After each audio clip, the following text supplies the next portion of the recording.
Now, if you have just built or are planning on building a climbing wall, either to open up a climbing gym or just for your own home use, flooring is super important. This is a video that you're going to want to watch. I have done all of my own flooring, including the new flooring for this section here. And I'm going to break down by comparison to the square feet of what it costs to do your own flooring versus buying it from another company. But first, I want to just say thank you to all of you. Through your charitable donations and the purchases of merchandise and the build plans that I've put on my website, climberdad.com, I have made more money for the month of April than I brought in any other source of revenue. And that is because of you. Thank you very much for all of your charitable contributions, for purchasing the build plans and the merchandise that I have up there for sale. Now, right now I have this t-shirt. If you like this t-shirt, it is on climberdad.com. There will be other t-shirts coming in the future, so depending on how late in the game you're watching this t-shirt may be available, it may not.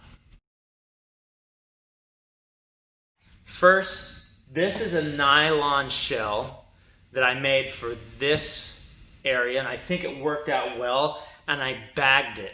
The reason why I bagged it is because if you bag it, you don't have this giant tarp that's spreading out over the whole surface where you have opposing forces going down on it in different ways and pulling it. When you have that, it is really hard, I've found, to keep those seams from tearing.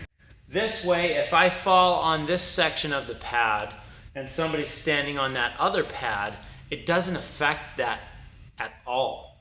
Whereas if I'm out in the climbing gym, if somebody falls and they're underneath the 45-degree angle and I'm standing at the very front, I will feel that fall tug me a little bit because there's zero give in that type of fabric.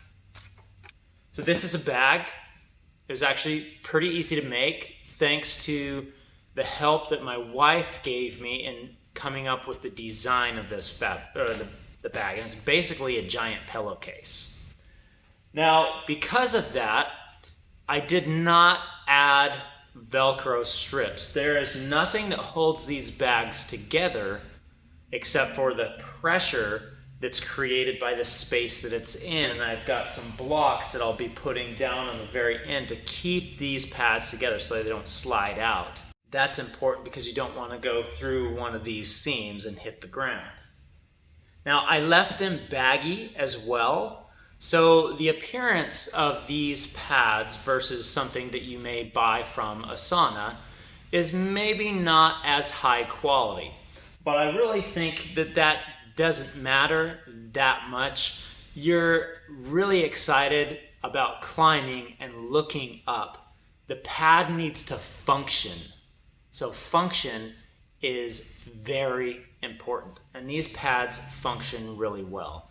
I'm confident that the pads that you're going to buy from companies like Asana or Kinetic Climbing, which I heard a bird whisper to me that they are coming out with pads specifically for home walls or system boards. So we'll want to check that out.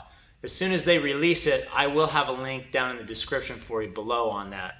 I'll also go ahead and give a link for Asana and the materials that I've used here that you can purchase online. Now, it's recommended in the European standard for every foot of climbing wall that you have, you should have 1 inch of foam. And no one has given a standard here in the US. The reason why is because nobody wants to be reliable for somebody else getting hurt. I'm not telling you that any of this is exactly what you need to do to be safe. That's all on you. So I have this wall here, 8 inches of foam, and it's a 10-foot boulder. Pretty low, it's not that bad, and I just fell from the very top of it, and it was a beautiful, soft catch. I broke this down by the square feet, and I'm also paying myself hourly. Now, I'm just estimating that through the design process and getting all of this put together is 15 hours, and that's only 100 square feet. With everything included, paying myself about $20 an hour for 15 hours, this came out to $12.76 per square foot. The total here was $1,395.52. That's with shipping included in there. Now, if I were to go with Asana and get these pads from Asana, per square foot, it is $24.32. Now, there is a big difference. There's a $12 difference between these two prices. But if you think about the end product, I don't think they're that far off. Now, with the Asana product, I would actually have not come out this far with the pads. I would have stayed a little bit more close to the wall, so that also affects the end price.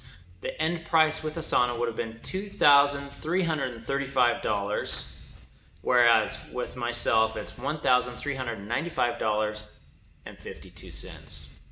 So I hope that this helps you kind of get an idea on what you should do. Now, I would love to hear what your thoughts are. Is it going to be better for you to do a DIY flooring like I did here for myself? Or do you think it would be better to go with a company and just buy it, put it in place, and don't worry about it? I think for myself, if I had the funds to buy it from a company, I would probably just buy it from a company, even though I have all of the equipment and the know-how how to do it myself.